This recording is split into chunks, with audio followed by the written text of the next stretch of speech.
यह एक डॉक्टर की कहानी है। एक डॉक्टर जिसकी दुष्कर्म के बाद बेरहमी से हत्या कर दी गई।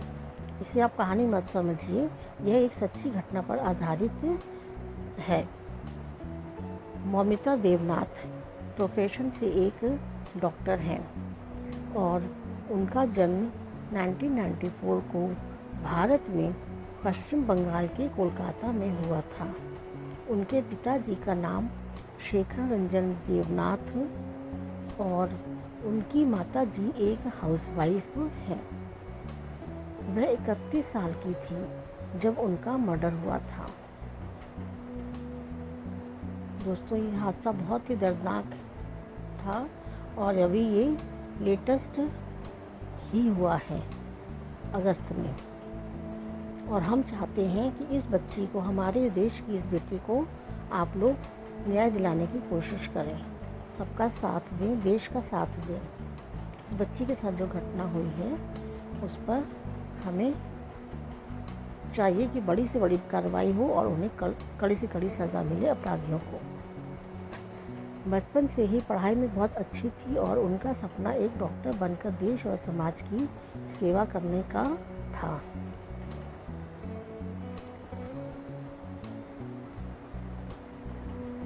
वह अपने सपनों को पूरा करने के लिए नीट जैसे कठिन एग्ज़ाम को पास करती हैं और MBBS की पढ़ाई करने लगती हैं।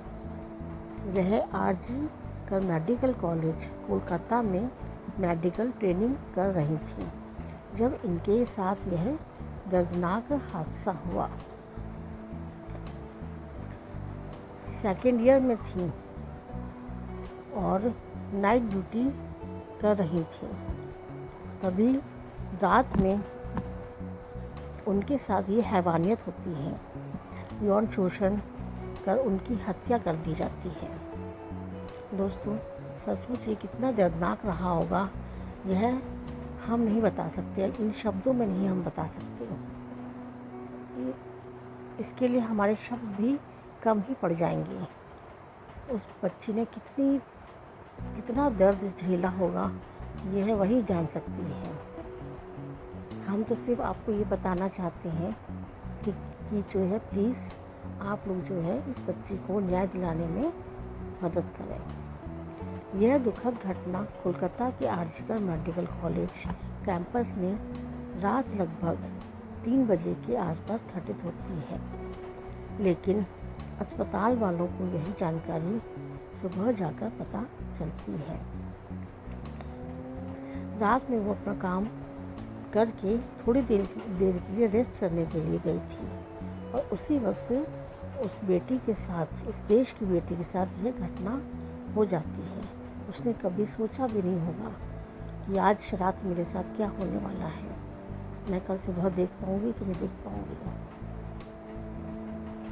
लेकिन अस्पताल वालों को यह जानकारी सुबह जाकर पता चलती है। यह एक बहुत ही दर्दनाक हादसा था जो एक महिला डॉक्टर के साथ यौन शोषण कर बेरहमी से हत्या कर दी जाती है। यहाँ तक कि उन्होंने सिर्फ इतना ही नहीं किया, उस लड़की के पैर और गर्दन तक तोड़ दिए। उस लड़की के पैर और गर्दन टूटी हुई थी और इतना ही नहीं, उसकी आँख, होठों और प्राइवेट पार्ट से खून बह रहा था।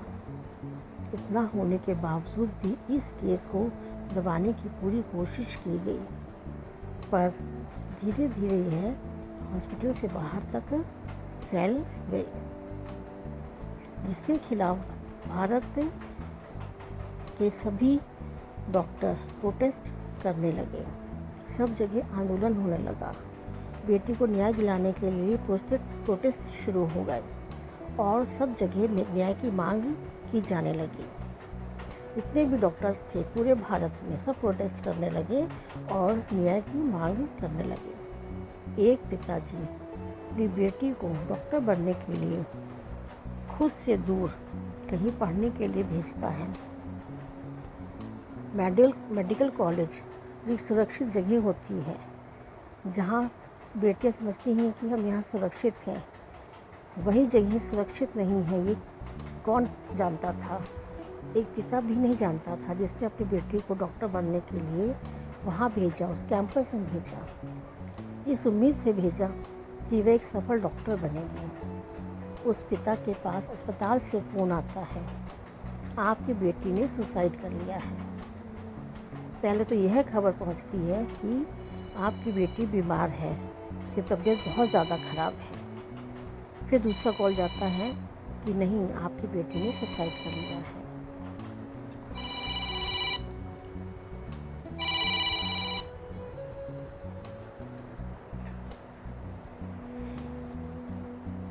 यह जानते ही डॉक्टर के माता पिता तुरंत हॉस्पिटल चले आते हैं। जब वह हॉस्पिटल पहुंचते हैं तो उन्हें अपनी बेटी की डेड बॉडी देखने के लिए 3 घंटा इंतज़ार करवाया जाता है। अब बताइए, 3 घंटा बेटी की डेड बॉडी देखने के लिए इंतज़ार करना पड़ा, उन माँ बाप के दिल पर क्या गुजरी होगी, माता पिता कैसे बर्दाश्त कर रहे होंगे। उन्हें उनकी बेटी की ही डेड बॉडी देखने के लिए 3 घंटे इंतज़ार करना पड़े तो कैसा लग रहा होगा।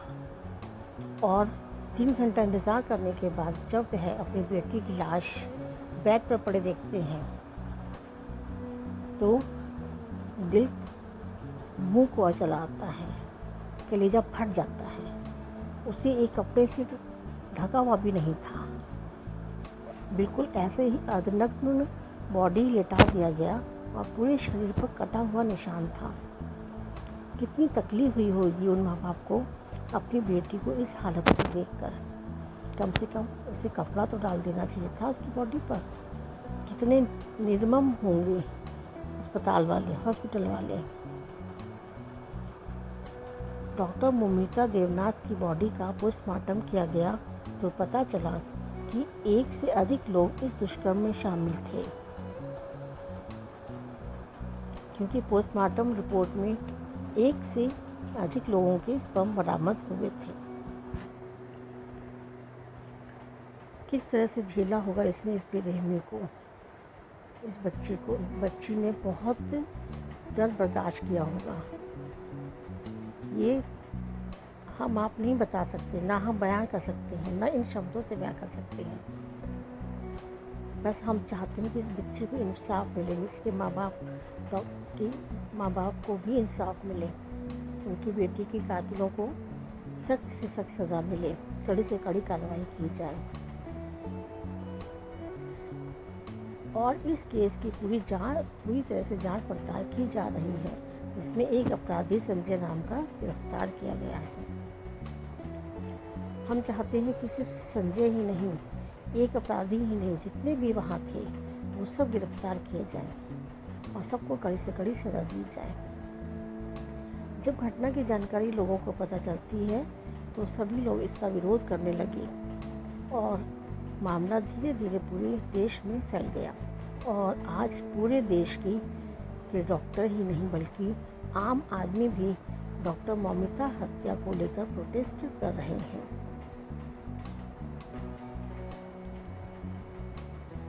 और इस केस का नया नाम दिया गया निर्भया 2.0। इसके पहले आप सब जानते हैं कि निर्भया 1 के साथ किस तरह का दुष्कर्म करके किस तरीके से उसकी बेरहमी से हत्या की गई थी, इसके बारे में तो शायद आप लोग जानते ही होंगे। और दोबारा यही केस फिर से दोहराया गया। हमारे देश में इस तरीके के जघन्य अपराध होते हैं और सब देखते रह जाते हैं।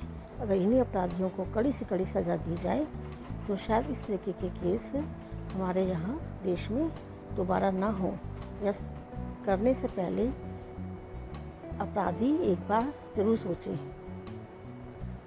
तो निर्भया 2.0 नाम दिया गया और इस केस की जांच कर सभी अपराधियों को गिरफ्तार कर उन्हें कड़ी से कड़ी सज़ा दी जाए। डॉक्टर मौमिता, आप जहाँ भी हो आपको पूरा न्याय मिलेगा, आपको इंसाफ ज़रूर मिलेगा और जल्द मिलेगा।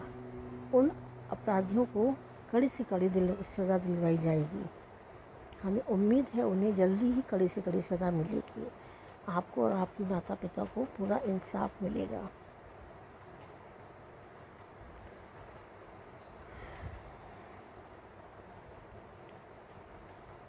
तो दोस्तों, हम चाहते हैं कि इस सच्ची घटना को पढ़कर आप लोग प्लीज़ इंसाफ दिलाने में मदद करें। धन्यवाद।